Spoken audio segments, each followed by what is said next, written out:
Welcome to ব্রন্দ্রটেক। স্ক্রিনে যে ভিডিওটি দেখতে পাচ্ছেন শুধুমাত্র এক ক্লিকে আমি ব্যাকগ্রাউন্ড চেঞ্জ করেছি। ইউটিউব বা ফেসবুকের যে কোনো ভিডিওর ব্যাকগ্রাউন্ড আপনিও কিন্তু রিমুভ করতে পারবেন একটি অ্যাপ্লিকেশন দিয়ে।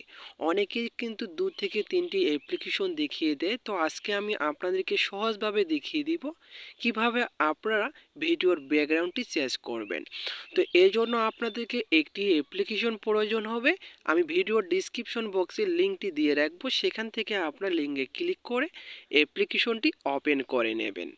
অ্যাপ্লিকেশনটি ওপেন করার পর এখানে আপনারা 3টি অপশন দেখতে পারবেন। এখান থেকে আপনারা ভিডিও অপশনটি রয়েছে, এখান থেকে ভিডিও অপশনটি আপনি সিলেক্ট করে নেবেন। ঠিক আছে, ভিডিও অপশনে ক্লিক করার পর এখানে আপনার নিউ প্রজেক্ট দেখতে পারবেন। এখানে নিউ প্রজেক্টের ওপরে ক্লিক করবেন। নিউ প্রজেক্টের ওপরে ক্লিক করার পর সরাসরি আপনার গ্যালারিতে যেগুলো ভিডিও রয়েছে সেগুলো শো করবে। তো এখান থেকে আপনাদেরকে একটি ভিডিও সিলেক্ট করতে হবে। তো এখান থেকে আমি যে ভিডিওটির ব্যাকগ্রাউন্ড চেঞ্জ করব সেটা আমি সিলেক্ট করে নিলাম। সিলেক্ট করার পর এখানে দেখতে পারবেন অনেকগুলো কিন্তু টুলস আপনারা উপরে দেখতে পারবেন। এই টুলসগুলোর মধ্যে থেকে আপনারা কাট আউট নামের একটি টুলস রয়েছে, এই কাট আউট টুলসের ওপরই ক্লিক করে দেবেন। ক্লিক করে দেওয়ার সাথে সাথে এখানে 2টি অপশন দেখতে পারবেন। বাম দিকে আপনি প্রথম অংশটির ওপরে ক্লিক করে দেবেন। ক্লিক করে দেওয়ার সাথে সাথে দেখতে পারবেন এখানে 100% হওয়ার আগে কিন্তু ব্যাকগ্রাউন্ডটি রিমুভ হয়ে গেছে। এখন আপনারা কি করবেন, এখান থেকে যে 2 নাম্বার যে অপশনটি রয়েছে এই 2 নাম্বার অপশনটির ওপরে আপনাদেরকে ক্লিক করে দিতে হবে। ঠিক আছে, ক্লিক করার পর 2টি অপশন এখানে আপনার শো করবে। তো উপরে আপনি দেখতে পাচ্ছেন ডিসপ্লে ভিডিওর উপরে একটি কিন্তু গোল আকারের চিহ্ন রয়েছে। এটা আপনি কি করবেন, আপনি ব্যাকগ্রাউন্ডের ওপরে এটা রেখে দেবেন। ঠিক আছে, রেখে দিলে আপনি এখান থেকে টিক মার্কের ওপরে ক্লিক করে দেবেন। টিক মার্কের ওপরে ক্লিক করার পর এখান থেকে আপনারা একটু বেগে আসবেন। বেগে আসার পরে আপনারা আবারও দেখতে পারবেন অনেকগুলো কিন্তু এখানে টুলস রয়েছে।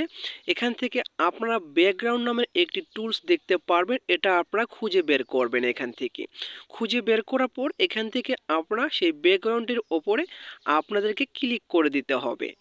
ক্লিক করার পর এখানে আপনারা দেখতে পারবেন অসংখ্য কিন্তু এখানে ফ্রি ব্যাকগ্রাউন্ড রয়েছে।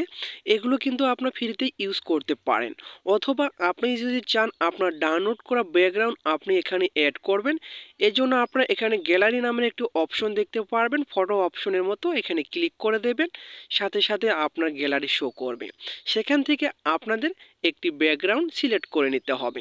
তো এখান থেকে আমি একটি ব্যাকগ্রাউন্ড সিলেক্ট করে নিচ্ছি আপনাদের দেখানোর জন্য। এরপরে কি করবেন, ভিডিও লেয়ার উপরে ক্লিক করে এটা আপনারা ব্যাকগ্রাউন্ডের মধ্যে সুন্দর করে বসিয়ে নেবেন। ছোট বড় করতে পারবেন। সুন্দর করে বসে নেওয়া হয়ে গেলে এখান থেকে আপনারা প্রথমে যে অপশনটুকু রয়েছে এটা আপনি করবেন, বা এখানে ডিএসএলআরও করতে পারবেন, বিভিন্ন অপশন রয়েছে। তো এখান থেকে আপনার ঠিকমতো বসানো হয়ে গেলে আপনারা এখানে টিক মার্কে ক্লিক করে দেবেন। ক্লিক করার পর এখন যদি আপনি প্লে করেন ভিডিওটি, তাহলে দেখতে পারবেন কত সুন্দর কিন্তু ভিডিওটি কিন্তু হয়ে গেছে, ব্যাকগ্রাউন্ড চেঞ্জ হয়ে গেছে। এখন আপনি যদি ভিডিওটি ডাউনলোড করতে চান উপরে দেখতে পারবেন এক্সপোর্ট অপশন রয়েছে, সেখানে ক্লিক করে দেবেন। ক্লিক করলে এখানে আপনারা দেখতে পারবেন কীরকম ভিডিওর কোয়ালিটি নেবেন সেটা এখান থেকে আপনারা সিলেক্ট করে দেবেন, 2K না 4K। তারপরে আবারও এক্সপোর্ট অপশনে ক্লিক করে দেবেন। এখানে দেখতে পারবেন আপনাদের এখানে লোডিং হবে। তো অটোমেটিক 3 থেকে 4 সেকেন্ডের মধ্যে কিন্তু আপনার ভিডিওটি কিন্তু সেভ হয়ে যাবে। তো আশা করি আপনারা বুঝতে পেরেছেন কিভাবে আপনার ভিডিওর ব্যাকগ্রাউন্ডগুলো রিমুভ করবেন। তো মূলত এই ছিল আজকের ভিডিওটি ভালো লাগলে অবশ্যই চ্যানেলটি সাবস্ক্রাইব